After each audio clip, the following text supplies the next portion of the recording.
What does it feel like to have your very face stolen off your head? Well, many believe that it's a warm, almost fuzzy feeling. It's said to be hard to breathe, and all you can do is watch in horror as your face is used to power up devious monsters. It's a fate that nobody should have to suffer. So who on earth would do such an awful thing like steal faces and plant them on monsters? Well, the Dark Lord, of course. The Dark Lord is a very simple villain at surface level. His role is fitting and secure in the world of Miitopia, and most people wouldn't think there's much going on behind the scenes. But, well, there is. In fact, there's quite a lot going on behind the scenes with this villain. Miitopia has a surprising amount of lore to its world and characters. It may not be as much lore as you get from other games, but for a game about Mii's rescuing stolen faces, it's really quite impressive. So for all those out there who are curious to hear the lore of the Dark Lord, if you may, I'm here to explain it to you. Oh, and if it wasn't clear, this video will contain spoilers for Miitopia. If you've not finished the game and you care about spoilers for the ending and characters, watch at your own discretion. Thank you.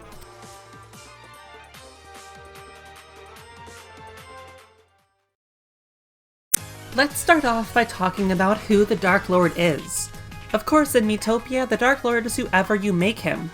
For the first 3 worlds in the game, he's doing nothing but causing trouble and chaos for all who live in Miitopia. It's not until World 4, Carcaton, that you begin to learn more about this villain as you approach his castle. By this point in the game, the Dark Lord has stolen the faces of your very teammates, and is using them against you. Since you're all alone, the Great Sage decides to take up arms with you to help you on your rescue mission. It's when you begin to travel with the Sage that the nature of the Dark Lord finally starts to be questioned. In such a case, your protagonist Mii asks, why does the Dark Lord steal faces? The Great Sage offers an explanation. The monsters that the Dark Lord creates are weak and without power. In order to give them the power to fight, he needs faces. If you ask me, you could compare this to creating a lifeless body, but needing a soul to actually function.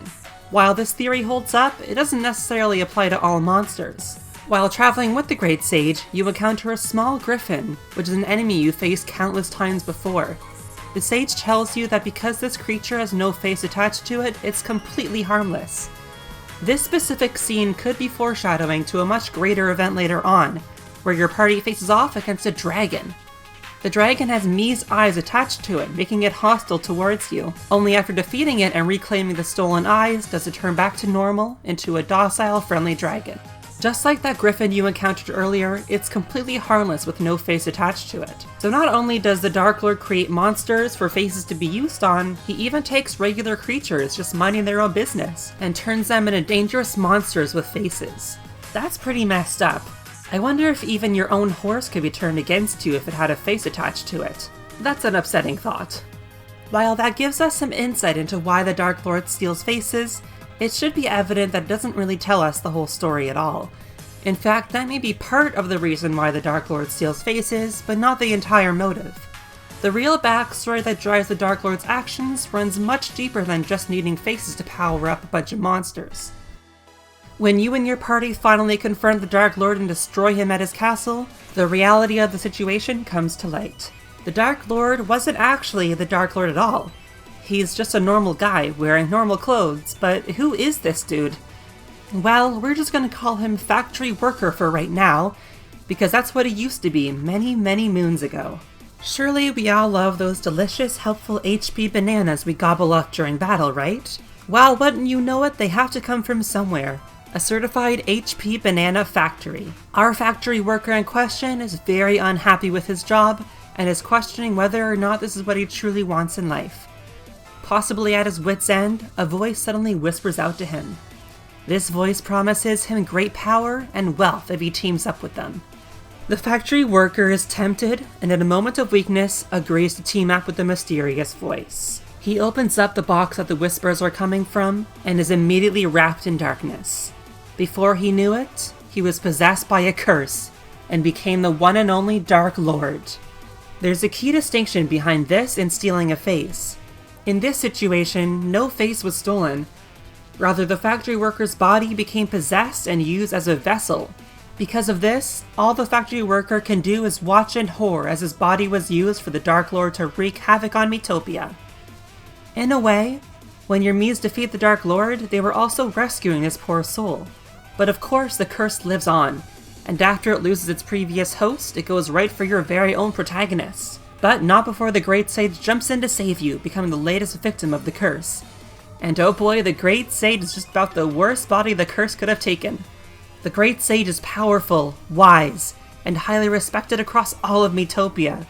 It's the sort of power and status that should never fall into the hands of evil. And yet it has. This gives birth to the Darker Lord and the second half of Miitopia's main story, where you take to the skies to explore the world and eventually unlock the Darker Lord's skyscraper hideout. The factory worker and ex-Dark Lord joins you on your quest to scale the tower, offering his insight and history with the curse. Before you head off to the other world to face against the Darker Lord once and for all, the factory worker gives you one final thanks for rescuing his soul from the curse. The Darker Lord is no joke. He uses his power to steal every face across Miitopia and ascend to his strongest form, the Darkest Lord. I love this joke. The power of the curse and the Great Sage combined are nearly too much for all of our heroes to handle. And it surely leaves you wondering at this point what this curse even is. Well, it's a long story, but that's what I'm here for. Long before the events of the game, the Dark Curse was actually just a normal Mii living in Miitopia. He blended right in with all the other residents of the world. He was just so average, normal, and mediocre. Well, nobody ever noticed him. He was such an average Mii that he felt lonely and left out from the rest of society. After a hard, long look in the mirror, he started blaming his very own face for this. He was so upset with how it looked that he simply wished to get rid of it entirely. And so he did. But without a face, he couldn't live his life anymore, and slowly but surely faded out of existence.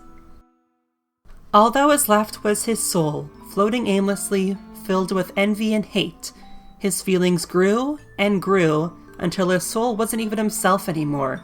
It was a shell of who he was, instead overflowing with hatred and jealousy. He no longer had any desire to fit in. He desired to cause pain and suffering upon the world that ignored him. But without a face, he was powerless. So instead, he had to resort to possessing others. It's unknown how the Dark Curse ended up locked away in a box inside the HP Banana factory, but that's when it found its prey, the factory worker, and gave form to the Dark Lord at last.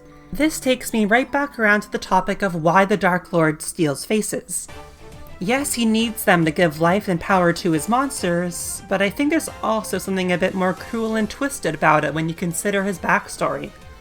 He's exacting revenge on the very world of people who neglected his face, by taking their faces and turning them into monsters.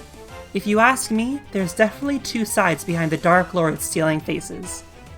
With the final battle at hand, our heroes are finally ready to free the Great Sage and rid the world of this face-stealing curse. When all is said and done, the Sage manages to capture the Dark Curse in a spell, and gives the hero the choice of what they should do with it.